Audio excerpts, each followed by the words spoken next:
Neuer Tag, neues Abenteuer. Obenrum sieht es zwar noch aus wie letzte Woche beim Chiemgau King, aber es geht jetzt mit vollen Schritten auf die Skisaison zu. Und wir sind heute zum Inlineskaten in München unterwegs. Mit dabei Basti.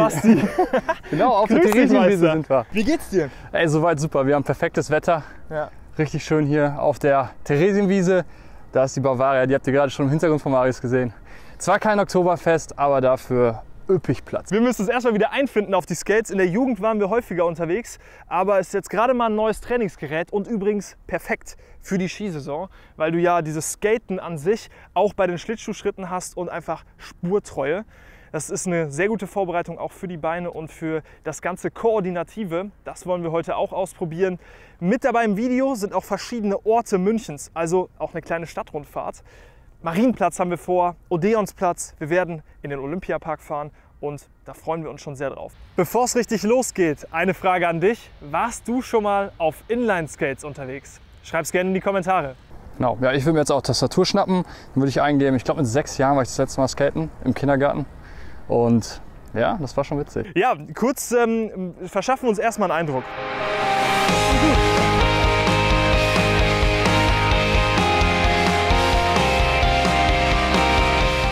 Genau, also die Skates, die ich habe, sind 80er, also 80 mm Rollen und sind damit ein bisschen langsamer als Bastis. Aber wenn du Cardio-Training machen willst und ein bisschen dich anstrengen möchtest, ist sowas vielleicht sogar die bessere Wahl, weil da muss man ein bisschen mehr kämpfen, um voranzukommen. Ist gerade gut, oder? Ja, genau. Jetzt hast du gerade den Chiemgau King in den Knochen. Richtig, bei mir passt es gerade. Wir können ja gleich mal ein Wettrennen machen, Basti. Das wäre mal was. Ein Wettrennen, du mit den 100ern gegen mich mit den 80ern. Und was fahren wir denn? Also wenn ich Wettkampf mache, dann will ich auch was gewinnen können. Also Deal ist, es muss ja gleich Mittagessen geben, deswegen gute Falafel auf mich oder dich. Okay. Ja? Ist Deal. Ja? Und diesmal auch eingelöst, weißt du, nicht wie die Pizza in den letzten Videos. Immer noch. Kollege. Eigentlich haben die Zuschauer gesagt, dass die Trails schlechter waren. Ja? Nee, gut waren, dass die Trails gut waren. Deswegen habe ich ja eigentlich gewonnen. Nee. Okay, nicht schlimm. Machen wir so. Kleines Wettrennen. Wir müssen euch hier mit der Kamera irgendwo platzieren. Und lass mal kurz eine Strecke suchen.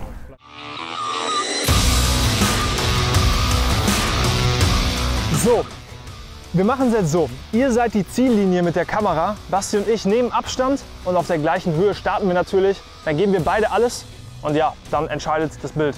Also irgendwo, wenn jemand aus der Bahn hier rausfährt, ist er wahrscheinlich der Sieger. Ich gebe dir jetzt mal eben noch kurz die Hand. Peng. Meine Taktik ist einfach springen und Gas geben. Springen. Ja, das könnte passen. Das kann sein. Fotofinish. Ja, ein kleines bisschen.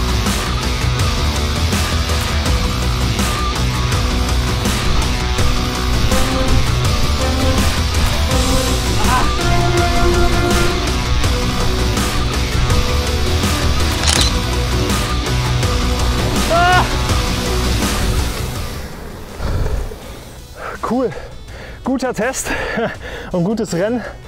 Ja, ich würde sagen, du gibst Falafel und ich die Getränke aus. Okay, fairer Deal. Auf geht's durch München.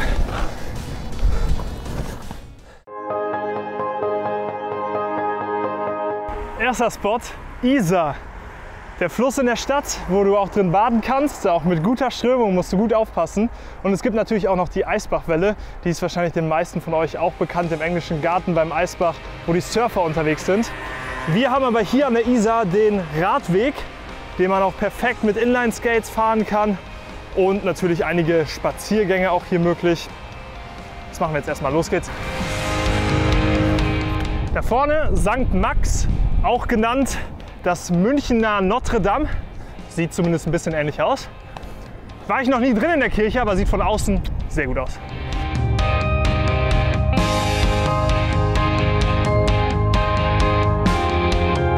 Von der Isar geht es jetzt für uns Richtung Gärtnerplatz raus. Schauen wir mal, was da abgeht. Super schöner Platz. Wenn du mal in München bist, lohnt sich.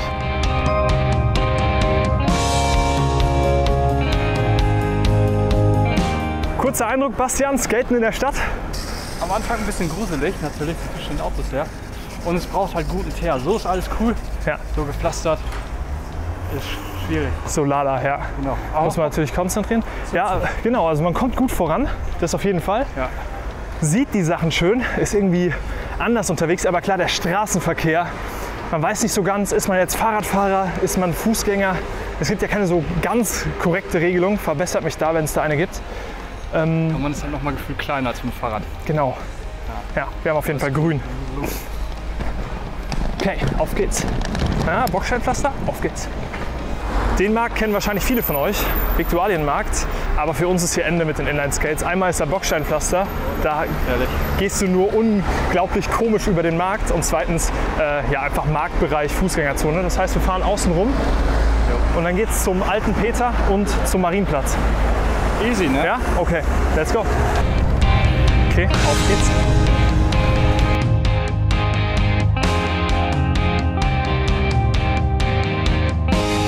Angekommen am Marienplatz. Ganz schön viel los hier im Vergleich zur Theresienwiese. Neues Rathaus zu sehen, Frauenkirche. Auf jeden Fall 2 Spots, die in München sehr bekannt sind. Und wenn du hier in der Stadt bist, dann check vielleicht auch mal den Alten Peter aus. Das ist ein schöner Aussichtsturm, einer der ältesten der Stadt, wenn nicht sogar der älteste Turm, der aber aktuell in Corona-Zeiten leider gesperrt ist. Dennoch, wenn es dann wieder möglich ist, sehr, sehr gut. Kleine Stadtrundfahrt führt uns jetzt gleich dann Richtung Odeonsplatz, durch Schwabing durch bis zum Olympiapark. Und da lassen wir es noch mal richtig gehen im Olympiapark, weil da ist auch mal richtig schön. Dann haben wir einfach fast ganz München durch. Dann haben wir fast ganz München, genau. Cool. Mal.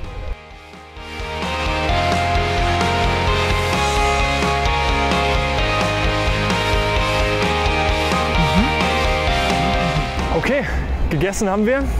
Gutes Dürüm. Basti auf den anderen Skates jetzt. Fahre ich mal die 100er, 100 mm.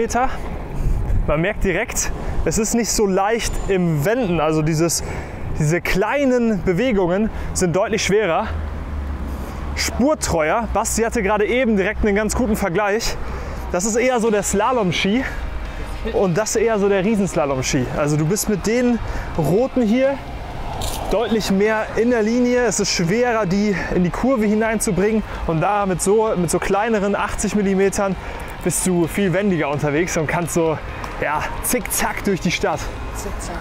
Für uns heißt es jetzt nach der Mittagspause auf Richtung Olympiapark. Genau. Dann schauen wir mal, was da so geht, oder? Pioniken. Ja, Okay, auf geht's.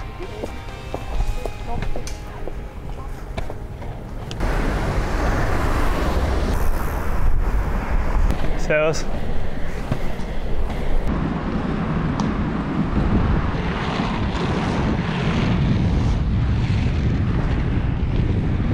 Gutes Skitraining, wie den Slalomschlag. Bang, bang, bang. Basti erinnert sich hier an die letzten Minuten seines Marathonlaufs. Aber was Besonderes. genau, und der Olympiapark hier eignet sich für alle Art von Sportarten, die so draußen stattfinden, Radfahren, Joggen und vor allen Dingen auch fürs Inlinerfahren. Kein Verkehr hier, gerade auch relativ wenig auf diesem Weg los und hier kannst du richtige sportliche Runden ziehen. Machen wir erstmal eine Runde, oder? Ja, cool. Fuß.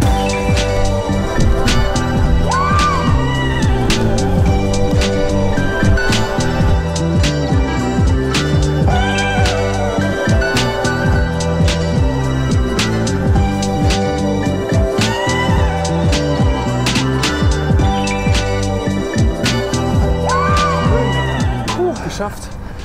Einer der besten Blicke Münchens hier, raus Richtung Alpen.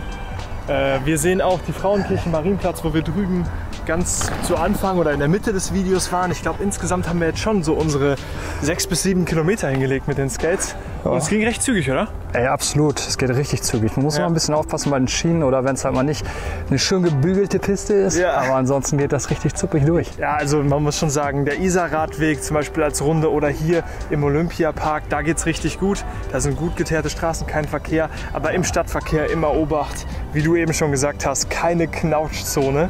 Das macht den Unterschied. Das ist so. Also Fazit, Inlineskaten in München oder generell Inlineskating zur Vorbereitung auf die Skisaison. Was sagst du dazu? Coole Sache, vor allem wenn es berghoch geht. Das merkt man schnell am Gesäß, dass es da ordentlich reingeht. Von daher Ja, ist eine coole Alternative neben Laufen, Fahrradfahren, Schwimmen, Bogenschießen, was so alles gibt. Was es alles gibt, genau. Und was hier besonders cool ist, finde ich, ist, dass du diese Bewegung aus den Knien, auch den Rumpf, dass du diese Statik im Rumpf hast. Ja, das sind so ein paar Bewegungsabläufe, die dem Skisport echt ähnlich kommen. Und vor allen Dingen natürlich das Anschieben. Das heißt, da erinnern wir uns schon mal vor oder auch zurück an das Beste, was noch kommt, den Winter. Und von zu Hause weg ist das auf jeden Fall eine coole Sache mit den Skates. Vielen Dank fürs Einschalten. Wir hoffen, euch hat die kleine Stadtführung auf Inline-Skates gefallen. Und wir freuen uns natürlich, wenn ihr beim nächsten Mal einschaltet, wenn ihr bei Basti einschaltet. Sein Kanal ist hier links zu finden oder von euch aus rechts zu finden. Und so freue ich mich natürlich auch, wenn ihr bei mir ein Abo da lasst. Vielen Dank, bis die Tage und bis zum nächsten Video. Ciao. Ciao, Leute.